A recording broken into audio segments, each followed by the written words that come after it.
Hi, this is Raymond Rose. This is one of the most important podcasts that I've ever made and ever will make because I want to alert you today on why sleep apnea raises your risk of sudden cardiac death. I have many friends that I'm quite sure have sleep apnea, but they refuse to address it because they don't understand exactly what sleep apnea is, and they clearly don't know of how it can affect your overall health. So stay with me for the next few minutes. I'm going to educate you. Please listen to this podcast several times. Share it with your family and friends. But first, if you are a new listener to my channel, please know that there are no videos to watch. This is simply an audio podcast. I want you to sit back, take notes if you have to, and listen to the important information I'm going to share with you. Sleeping disorders may increase the dangers of cardiac events, and obstructive sleep apnea is common, and it's linked to many medical problems. Wrap your head around that. And one common problem that you may not be aware of is sudden cardiac arrest. When you've got obstructive sleep apnea, not only are you likely to wake up with a headache, you're tired during the day, you feel like taking a nap, you're falling asleep when you're not expecting it, but you're also at risk of dying suddenly. And for most patients, sudden death is not caused by a heart attack, but it's caused by abnormal heart rhythms.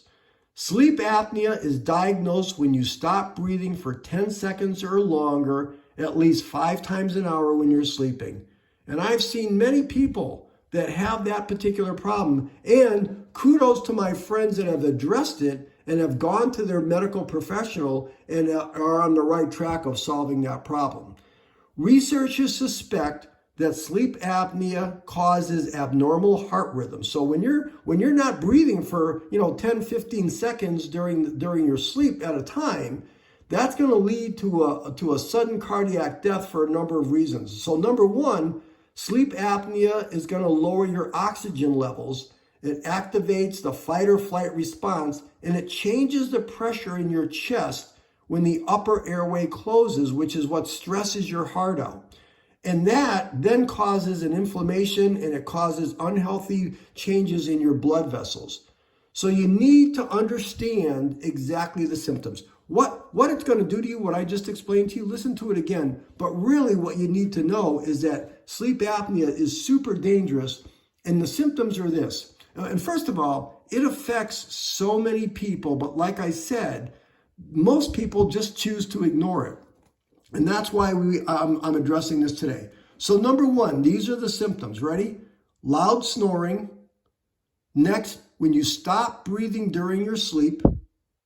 Number 3, daytime sleepiness, fatigue, drowsy driving, waking up short of breath, and waking up frequently to urinate without any apparent cause. And sometimes you'll even feel chest pain during the sleep. Listen, if you've got any of these symptoms, or you know any of people that have these symptoms, it's important to talk to your doctor. You got to address it now. You got to talk to a sleep medicine specialist, possibly is what you're going to have to go. But you need to address this. Listen to what I'm about to tell you.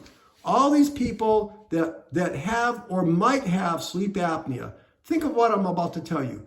You're spending all types of time in your life either working your job or providing for your family, or maybe you're on that hamster wheel. You're trying to do too many things at once, and consequently you're ignoring your personal health, and specifically you're ignoring the chance that you might have sleep apnea.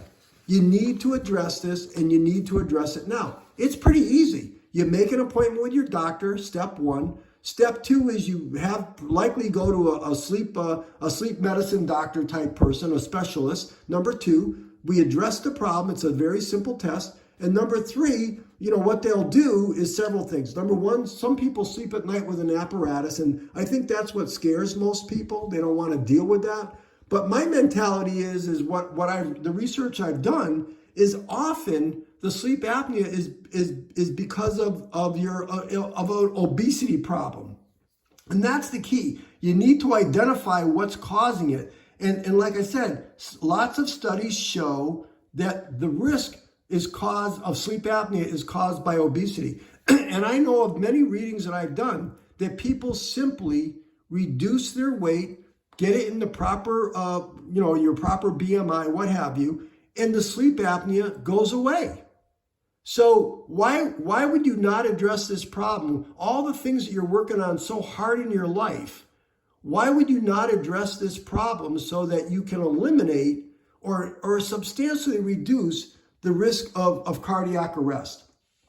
The studies show that people, this is very clear, that have obstructive sleep apnea have a 2-fold to 4-fold greater risk of abnormal heart rhythms than people without sleep apnea. So think of that, a 400% more risk than people without sleep apnea. Other researchers have found that patients that have sleep apnea are more than 2.5 times likely to experience sudden cardiac death as you're sleeping between midnight and 6 o'clock in the area, 6 o'clock in the morning.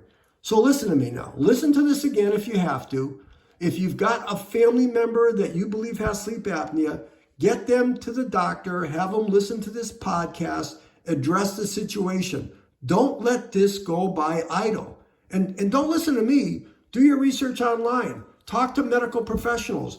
Do an internet search. This is happening often, but you just don't hear about it in the media. So if you think you've got sleep apnea, get it checked. Get it checked. It's simple. You call your insurance company to make sure that any type of appointment regarding sleep apnea is covered, to make sure you know it's not going to cost you any money.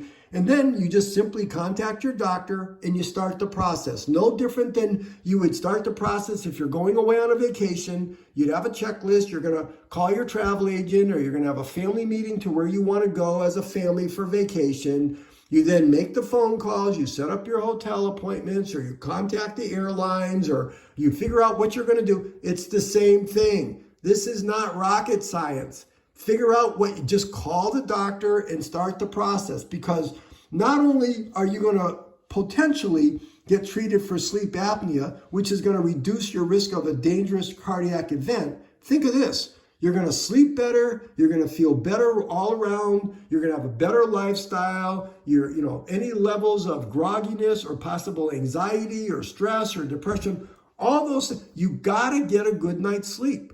People try to get too much going on in their life, and they sacrifice their sleep in order to think that they're being more productive. And really what they're doing is they're just somewhat sabotaging themselves.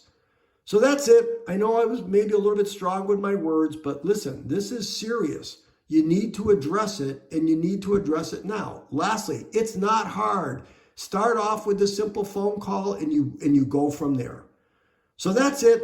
I know I was a little bit long-winded today, but I'm hoping I got my point across. Very, very dangerous.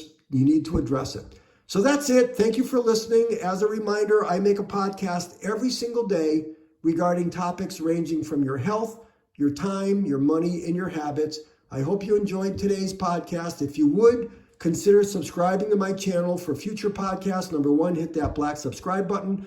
Number 2, hit the like button and give me a thumbs up. Number 3, listen to the other podcasts I've done on a variety of subjects. There are lots of fun, lots of useful topics.